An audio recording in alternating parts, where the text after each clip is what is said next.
Lockdown के दौरान किसी भी व्यक्ति को कोई परेशानी ना हो, इसे लेकर सरकार की ओर से भामाशाहों के साथ मिलकर काम किया जा रहा है।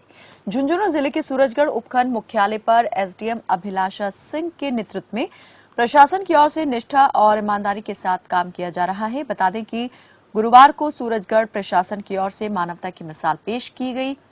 2 दिन पहले हरियाणा सीमा पार करने की कोशिश करते वक्त पकड़े गए मजदूरों और उनके परिवारों के साथ उन्हें घर पहुंचाने का काम किया गया। वहीं घर लौट रहे मजदूरों ने प्रशासन का धन्यवाद किया है। 27 लोग जिनमें महिलाएं और बच्चे भी शामिल थे। 20 अप्रैल को ये जो चित्तौड़गढ़ के रहने वाले हैं और वहां से जो झाड़ू बनाने का काम करते हैं सीकर में, वहां से चलकर अपने हरियाणा बॉर्डर पर आ गए थे, जहां पुलिस और प्रशासन द्वारा इन्हें रोका जाकर और इनका मेडिकल चेकअप करवाया गया। उसके बाद में अपना जो शेल्टर होम है यहाँ बना करके इनकी मेडिकल जांच करवा के यहाँ इनको रखा गया और बाद में सारे सैनिटाइजर है, मास्क है, इनको अवेलेबल कराया गया। और जीवन ज्योति रक्षा समिति द्वारा इनको लगातार खाने पीने की व्यवस्था की गई। नगर पालिका द्वारा सफाई की व्यवस्था का अरेंजमेंट किया गया। लेकिन जब भी प्रशासन द्वारा यहाँ दौरा किया गया तो इनकी एक ही गुहार थी कि हमें हमारे चित्तौड़गढ़ जिले में पहुंचाया जाए। इसको देखते हुए जिला कलेक्टर महोदय को मैंने इनको चित्तौड़गढ़ भिजवाने की व्यवस्था करने हेतु निवेदन किया और उसकी एक चिट्ठी लिखी, जिसको श्रीमान ने कंसीडर करते हुए वो डिपो से बस अवेलेबल कराई और आज 7:40 पर अपने यहाँ बस से इनको खाना खिलाकर और मेडिकल जांच करवाकर और चित्तौड़गढ़ के लिए रवाना कर दिया गया।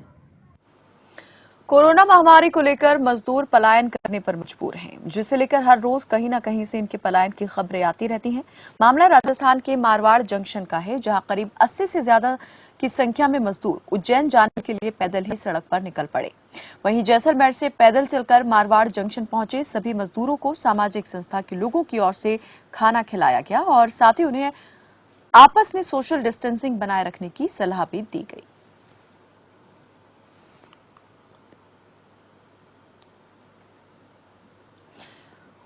उपखंड मुख्यालय भणियाणा में संचालित राजस्थान मरुधरा ग्रामीण बैंक की स्थिति दिनों दिन खराब होती जा रही है। कम स्टाफ और सीमित संसाधनों से जहां काम प्रभावित हो रहा है, वहीं 6 दिनों से सर्वर फेल होने के कारण बैंक संबंधी कोई भी काम नहीं हो पा रहा। इससे उपखंड समेत आसपास के लोग भी काफी परेशान हैं।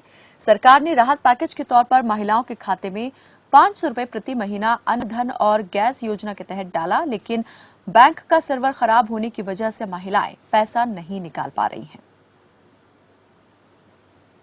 समस्या तो है ही है, ये बात तो नहीं है कि समस्या नहीं है, लेकिन इसको सॉल्व करने के लिए हमारे पास में 5 बीसी है और 5 बीसी को मैं उजला और भिकोड़ा से पेमेंट करवा रहा हूँ और वो बीसी से लोगों की समस्या हल करने के लिए बीसी से पेमेंट हो रहा है। ब्रांच से नहीं हो रहा है तो कोई बात नहीं, बीसी से तो पेमेंट कर ही रहे। तो कई लोगों की समस्या है कि बीसी पॉइंट पर तो 1000 रुपए के बदले 20 रुपए और 30 रुपए वसूले जा रहे हैं लॉकडाउन की वजह से उनको। ये सारी फालतू की झूठी बातें हैं। कारण ये है कि मुंह से तो कुछ भी कह देते हैं, लेकिन आज दिन तक किसी ने ये लिख के नहीं दिया कि साहब बीसी ने हमारे से 10 रुपए ले लिए ज्यादा कि 20 रुपए ज्यादा ले लिए। जब तक कोई कस्टमर लिख के नहीं देता है, ये सारी फालतू की झूठी बातें हैं। राजस्थान के प्रवासी मजदूरों को नहरी क्षेत्र से राजस्थान में उनके गृह जिलों में भेजने का काम शुरू किया जा चुका है। अब एमपी के प्रवासी मजदूरों में भी अपने घर जाने की ललक हो रही है। वहीं कई बार एमपी के प्रवासी मजदूरों के पास कोई अधिकारी पहुंचता है तो उनका दर्द जो है अपने आप ही बाहर आ जाता है। यहां तक कि मजदूर ये कहते हैं कि बेशक उन्हें खाना ना दिया जाए, बस उन्हें घर पहुंचा दिया जाए। जिनका रहने वाला हूँ, मैं राजस्थान में मजदूरी करने आया था। जो 15 दिन से फंसा हुआ, मेरे को खाना पीना तो मिल रहा है, पर हमको बस की जाने के लिए मध्य प्रदेश शासन कोई व्यवस्था नहीं कर रही है।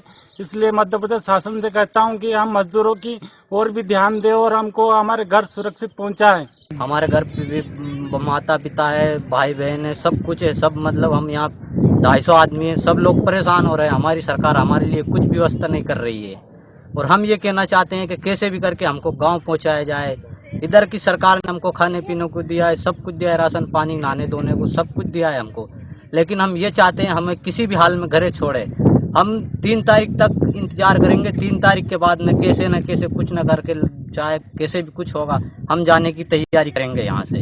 3 तारीख लास्ट है, इसके बाद में हम किसी की नहीं मानेंगे। हम अभी तो सबकी मान रहे हैं अच्छी से और उनका आज्ञा का पालन कर रहे हैं। सैकड़ों मजदूरों के लिए प्रशासन की तरफ से खाने की पीने की पूरी व्यवस्था है, लेकिन मजदूरों की यही एक ही हट जला हुआ है कि हमें जो जाना है अपने गांव, जो मध्य प्रदेश के हैं, झालावाड़ के हैं, कोटा के हैं। लेकिन सरकार भी यही चाहती है कि सोशल डिस्टेंस के हिसाब से जो इनको अलग हिसाब से सही तरीके से भेजे, जिसके कारण कि कोरोना ज़्यादा न फैले। उसको ध्यान में रखते हुए सरकार भी व्यवस्था कर रही है, लेकिन और जैसे तैसे करके हम इन मजदूरों को है जो व्यवस्थित रूप से रखने का पूरा प्रयास कर रहे हैं। उनको हर तरीके से सुविधा दे रहे हैं, मेडिकल हो चाहे खाने पीने को, जो प्रशासन में उपलब्ध करवाता हम इनको है जो सुविधा उपलब्ध करवाते हैं। प्रदेश में लॉकडाउन होने के बावजूद पाली जिले से होकर सैकड़ों मजदूरों का पलायन जारी है। बीते 2 दिन से 3000 से ज्यादा मजदूरों का ग्रुप पैदल ही अपने घरों की ओर लौट रहा है। करीब 600 किलोमीटर की पैदल यात्रा कर यह काफिला पाली के मारवाड़ जंक्शन भगवानपुरा पहुंचा, जहां ग्रामीणों ने उनको राहत सामग्री और खाद्य किट दिए और प्रशासन को इसकी सूचना दी गई।